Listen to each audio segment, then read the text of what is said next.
تو جمعہ کا دن آقا کے فرمان کے مطابق یہ سارے دنوں کا سردار۔ مومنین کرام، اس جمعہ کے ہماری مفاتیح الجنان اور دعا کی جو دوسری کتابیں ہیں ان کا اگر آپ مطالعہ فرمائیں تو شب جمعہ اور روز جمعہ سب سے زیادہ اعمال اس دن کے ہیں، دعائیں ہیں، نمازیں ہیں جی، اتنے باقی ہفتے کے دنوں کے اعمال نہیں ہیں جتنے جمعہ کے ہیں۔ تو جمعہ کے چند اعمال ہیں، اللہ ہمیں عمل کی توفیق دے۔ تو ان میں جو پہلا ہے عمل وہ غسل جمعہ ہے۔ غسل جمعہ کی بہت تاکید کی گئی ہماری روایات میں، اور یہ سنت مؤکدہ ہے۔ غسل جمعہ کے دن اس کا جو ٹائم ہے، افضل ٹائم، وہ جب فجر کی اذان ہو جائے تو فجر کی اذان کے بعد اور آفتاب کے زوال سے پہلے یہ جمعہ کے غسل کا افضل ٹائم ہے۔ اور جمعہ کے غسل کی تاکید اتنی ہے کہ مولا علی علیہ السلام فرماتے ہیں کہ پانی خرید کر بھی غسل جمعہ کرنا پڑے تو جمعہ کا غسل جو ہے وہ قضا نہ کرنا۔ اور پھر ایک حدیث میں نبی کریم نے فرمایا غسل جمعہ کا اجر کیا ہے؟ فرمایا ایک جمعے سے دوسرے جمعے تک، یعنی ایک ہفتہ میں انسان سے جو گناہ سرزد ہو جاتے ہیں، غسل جمعہ پورے ہفتے کے گناہوں کا کفارہ بن جاتا ہے۔ یعنی آپ جمعہ کے دن اپنا بدن نہیں دھو رہے ہوتے، اپنے گناہ دھو رہے ہوتے۔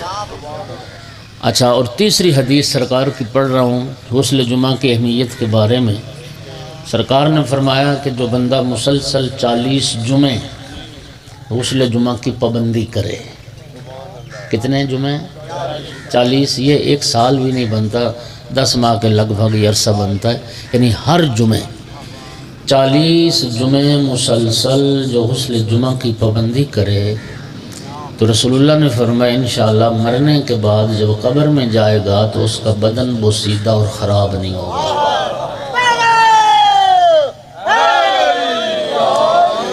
اس کے بدن میں اتنا تزکیہ پیدا ہو جائے گا، اتنی پاکیزگی آ جائے گی کہ قبر کی مٹی حیا کرے گی، کیڑے مکوڑوں کی غذا نہیں بنے گا، اور اس کا بدن سلامت رہے گا۔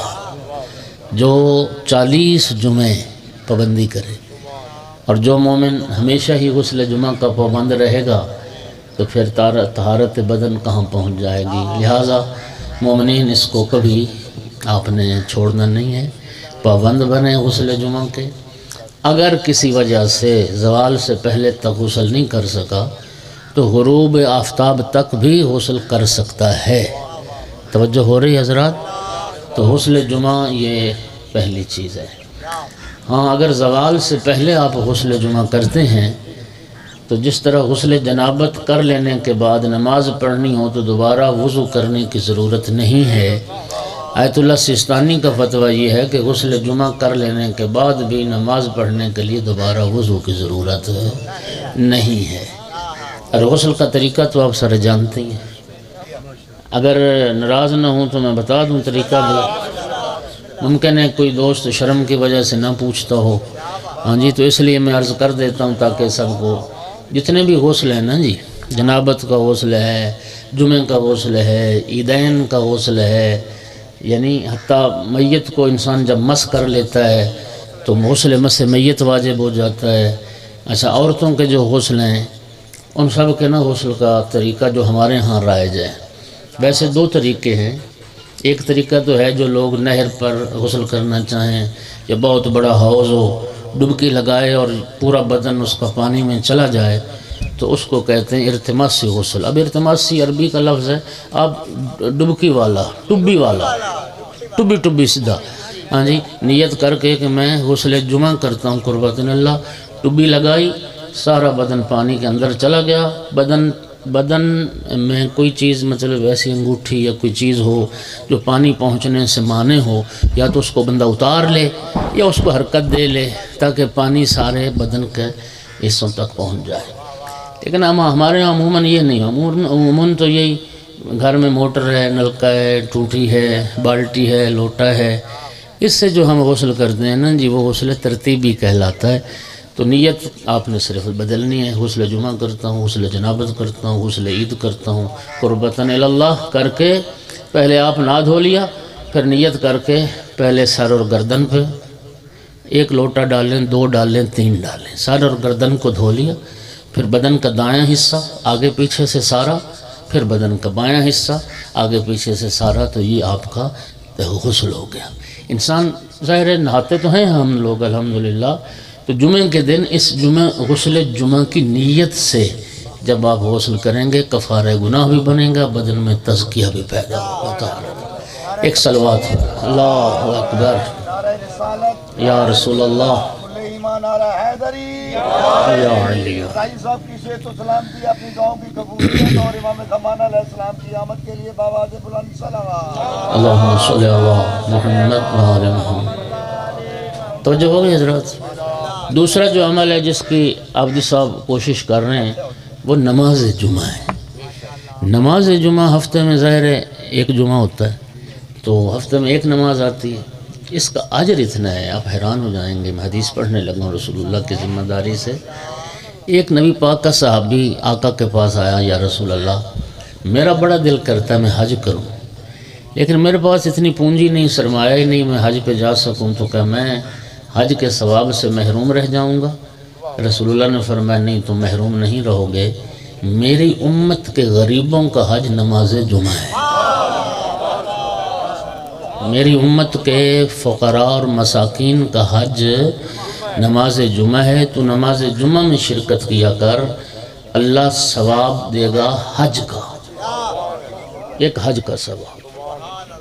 اچھا آپ دیکھ رہے ہیں نا، یہ ابھی پورے ماہ ربیع الاول میں یہ میلاد کی محافل ہو رہی ہیں، تو کئی جگہ پہ آپ نے بھی دیکھا، میں نے بھی پڑھا کہ جی اختتام محفل پر عمرے کے 2 ٹکٹ دیے جائیں گے، مثلا قرآن اندازی کی جائے گی، شرکاء میں جس کے نام کا قرآن نکلے گا اس کو عمرے پہ بھیجیں گے۔ وہ بندہ تو ظاہر بڑا خوش ہوگا جس کا عمرے پہ نام نکلا ہے کہ عمرہ کرنے جا رہا ہے۔ رسول اللہ فرما رہے ہیں نماز جمعہ حج کا ثواب۔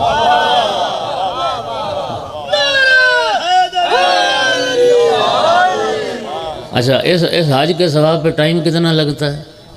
5-10 منٹ، 5-10 منٹ، 2 رکعت نماز ہے نا جی، 5-10 منٹ، اس سے زیادہ تو نہیں ہے نا جی ٹائم۔ تو دیکھ لیں بھئی وقت تھوڑا سا، اور اللہ پاک حج کا ثواب عطا کرتا ہے۔ اور وہ حج جو امیروں کا ہے نا جی، مکے والا حج، وہ زندگی میں 1 بار واجب ہے، ٹھیک ہے؟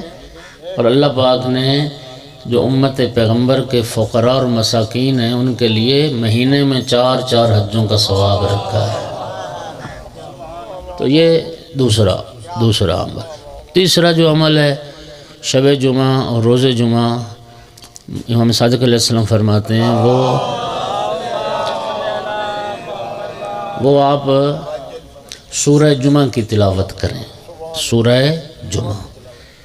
چوتھا جو عمل ہے وہ دعائے سماعت ہے، یہ بڑی عظیم دعا ہے، معصوم کی تعلیم کردہ دعا ہے۔ یہ جمعہ کے دن غروب سے پہلے پڑھی جاتی ہے، عصر جمعہ کو، اور بڑی عظیم الشان دعا ہے۔ اور بالخصوص اس کا جو فائدہ ہے نا، ویسے تو بہت فوائد ہیں، جس نیت سے بھی پڑھیں گے فائدہ ہے، بالخصوص جن کی مخالفت ہے، جن کی دشمنیاں ہیں، معصوم نے گارنٹی دی ہے جو دعائے سماعت کو پڑھے گا دشمن کا وار خطا ہوگا، اور دشمن آپ پر کبھی کامیاب نہیں ہوگا جو بندہ دعائے سماعت کی تلاوت کرتا رہتا ہے۔ اور اگلا جو عمل ہے شب جمعہ اور روز جمعہ کا، جو سب سے افضل عمل ہے، وہ محمد و آل محمد پر درود پاک پڑھنا ہے۔ اللہم صلی علی محمد۔